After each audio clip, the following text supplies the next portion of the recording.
Vous savez, il faut du courage pour danser. Une danse en célébration finalement du Seigneur pour l'alliance qui va être faite pour son enfant. Il faut du courage. C'est vraiment le Seigneur qui nous met à cœur de danser devant l'Éternel. Vous savez, c'est pas évident pour tout le monde. C'est vraiment pas évident pour tout le monde. Mais le Seigneur te donne une force qui dépasse tes capacités naturelles. Ça devient surnaturel. Le vent, c'est pas grave. Le monde, c'est pas grave. Ce qui compte, c'est la gloire que je fais resplendir sur terre pour Dieu. Aujourd'hui, vous allez assister effectivement à ce que j'ai dit tout à l'heure, une alliance pour 3 enfants de Dieu qui ont reconnu que Jésus-Christ est leur Seigneur et Sauveur.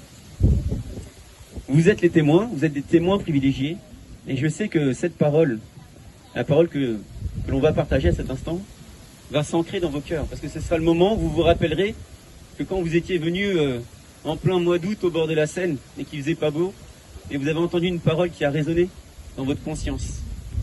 On l'a chanté, l'amour de Dieu, extravagant, et que aucun monde n'est trop élevé, aucune ténèbre n'est trop sombre. Le Seigneur cherche tous ses enfants. À nous d'ouvrir notre cœur. Le Seigneur cherche tous ses enfants. Et quand je dis tous, c'est pas que les chrétiens ou les futurs chrétiens. Le Seigneur ne se cache pas dans une religion. Le Seigneur veut une relation personnelle avec chacun de ses enfants. Une intimité de cœur à cœur avec chacun de ses enfants. Aujourd'hui, je vais partager la parole rapidement, avant de laisser place au témoignage et enfin de baptiser. La parole, elle va porter en fait de la Genèse à l'Apocalypse. On va faire le tour très rapidement de la parole de Dieu. Et en fait, très tôt dans la parole de Dieu, on voit que Adam et Ève ont été séduits par le péché. Et lorsqu'ils ont été séduits par le péché, à l'instant même où ils ont consommé le péché, ils se sont retrouvés tout nus. Ils ont pris conscience de leur nudité. T'as beau être habillé, t'as beau être bien habillé, t'as beau être couvert parce qu'il fait froid, tu es peut-être tout nu face à Dieu. Du coup, quand le Seigneur a appelé Adam, Adam s'est caché. Quand le Seigneur a appelé Adam, Adam, on se connaît, on est en Éden, t'es mon fils bien-aimé, je prends soin de toi depuis le départ. Où tu es? Adam est parti se cacher, parce qu'il avait honte de sa nudité. Et le premier sacrifice qui a été fait, alors que Adam et Ève devaient donner un nom à tous les animaux du jardin d'Éden, ils devaient nommer, parce que le rôle de l'homme sur terre, c'est de dominer sur toute espèce. C'est ce que le Seigneur a dit pour ses enfants. Donc il a donné un nom à toutes les espèces, et ce jour-là, vu que le Seigneur pourvoit en toute occasion, il n'a pas hésité à tuer un animal pour revêtir la nudité d'Adam. Malgré le péché, le Seigneur n'hésitera pas à couvrir ta nudité. À toi de l'accepter. À toi de l'accepter. On est dans Genèse 3. Dans l'Apocalypse, le dernier livre de la parole de Dieu, il est écrit un verset que si on lit avec notre raisonnement, avec notre propre tête, sans avoir conscience qu'il existe un Dieu, ce verset nous dit que le Seigneur viendra comme un voleur. Que le Seigneur viendra dans la nuit comme un voleur. Et qu'il faut faire attention à ne pas être trouvé nu quand il viendra. Alors quand on lit ça, on se dit, bah attends, c'est facile. Moi je vais dormir tout habillé. Il est hors de question que je dorme en slip, parce que moi, je ne veux pas avoir la honte devant mon Seigneur, quand on ne comprend pas la parole de Dieu. Et il ne s'agit pas de ça du tout. Il ne s'agit pas de ça du tout. Il s'agit de la lumière qui jaillit de toi. Il s'agit de ce vêtement la robe de Jésus qui te recouvre sur toi. Il s'agit, à un moment donné, la parole de Dieu te dit, laissez l'espace dans votre tente. Faites grandir l'espace dans votre tente. Laissez plus de place à Jésus-Christ dans votre cœur.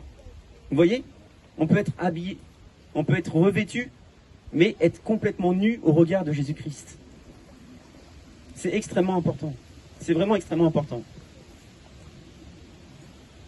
Jésus te dira, au moment où il a fait 3 des évangiles sur 4 disent qu'il a fait son premier miracle aux noces de Cana. Les noces de Cana, qui sont les premiers miracles de Jésus-Christ, sont notés dans les 4 évangiles. Mais Jean ne parlera pas de miracle, il parlera de signes. Parce que pour Jésus, c'est un signe, Cana. Il a transformé l'eau en vin. Il a transformé l'eau en vin. Et l'un des premiers miracles qui avait été fait, du temps d'Égypte, c'était transformer le Nil en sang. Imaginez un instant, le Nil en sang, la ressource naturelle de toute l'Égypte, le Nil, il n'y a que du sang. Imaginez un instant. Jésus vient, chamboule tout, et te dit, mais écoute, on va transformer le deuil en joie. On va transformer ton manteau de deuil en manteau de joie. On va enlever ta nudité et te rhabiller avec de la joie. Parce que tu es mon épouse, et je te donne un manteau d'un blanc immaculé, qui est lavé dans le sang de Jésus-Christ. Parce que c'est le sang de Jésus qui lave le manteau. C'est le sang de Jésus qui a lavé ta robe une fois pour toutes. Une fois pour toutes. Donc Jésus vient, fait un signe, parce que la parole de Dieu distingue bien le signe du miracle, du prodige. Et pour Jean, c'est juste un signe. Et donc il vient, et il transforme l'eau en vin. Et le marié qui était là, il dit, mais attends, c'est quand même incroyable. On a sorti le meilleur vin à la fin de la table. Alors qu'habituellement, quand on va dans un mariage, on sort le bon vin pour impressionner tout le monde, et quand tout le monde est ivre, hop, on donne le mauvais vin. Et ce signe-là, et démontre très bien ce qui est dit dans la parole de Dieu, c'est que le vin nouveau ne peut pas être mélangé dans une vieille outre. Tu ne peux pas avoir entendu la loi et accepter la grâce et te remélanger dans la grâce avec la loi. Parce que Jésus dira lui-même que si tu mélanges du vin nouveau dans une vieille outre, elle va exploser. Et il viendra dire que si tu rapièces ton vêtement neuf avec un vieux vêtement, il va se déchirer. Et il est question de nudité aujourd'hui. Il est vraiment question de nudité. Donc tu ne peux pas mélanger ton vêtement neuf immaculé de Jésus-Christ, celui qui t'a remis quand tu as confessé son nom, avec le partage de la loi. Avec la loi où tu dois faire des efforts pour plaire à Dieu. Où tu dois faire des efforts pour plaire à Dieu. Où tu dois absolument prier 3 fois par jour. Où tu dois absolument te mettre à genoux sur ton lit pour prier un Dieu que tu ne connais pas. La grâce, c'est une faveur imméritée. Jésus t'a aimé. Jésus t'aime. Jésus continuera de t'aimer. À toi de lui donner ton cœur. Jésus t'aime au-delà de tout ce que tu peux penser et imaginer. À toi de lui donner ton cœur. Jésus n'est pas venu pour une religion, je le redis. Jésus est venu pour une relation de cœur à cœur. À toi d'accepter ce vêtement blanc. Tu es le vin nouveau, tu es la nouvelle outre. Tu es ce vêtement immaculé. Tu l'es. Ne te mélange pas. La parole de Dieu te dit, tu ne peux pas retourner en arrière. Tu ne peux pas faire de mélange avec ce vin. Donc, gardons les yeux rivés sur la grâce de Jésus-Christ, qui nous a donné par grâce et pas par l'effort. Parce que l'effort, la parole de Dieu te dit que c'est la loi, que tu n'as rien à voir dedans. Tu n'as juste que à accepter, t'asseoir et accepter. Et c'est ce que vont faire nos futurs baptisés. À un moment donné, le Seigneur a percuté leur conscience, parce que le Seigneur nous cherche tous. À nous d'avoir le cœur ouvert à ce moment-là. Le Seigneur a percuté la conscience. Il a percuté la conscience de 3 enfants de Dieu qui ont accepté de recevoir la grâce. Et dès lors, ils acceptent de mettre ce que j'appelle la bague au doigt. Ils acceptent de reconnaître que Jésus-Christ est leur Seigneur et Sauveur, mais pas seulement. Il est aussi leur époux. Parce que la parole de Dieu dit qu'on a un vêtement immaculé, mais qu'on est aussi son épouse. Nous sommes finalement, malgré le fait qu'on soit des hommes, actuellement là, avant le passage par les eaux du baptême, nous sommes avec notre robe de mariée. Et nous allons nous engager à reconnaître Jésus-Christ comme étant notre mari.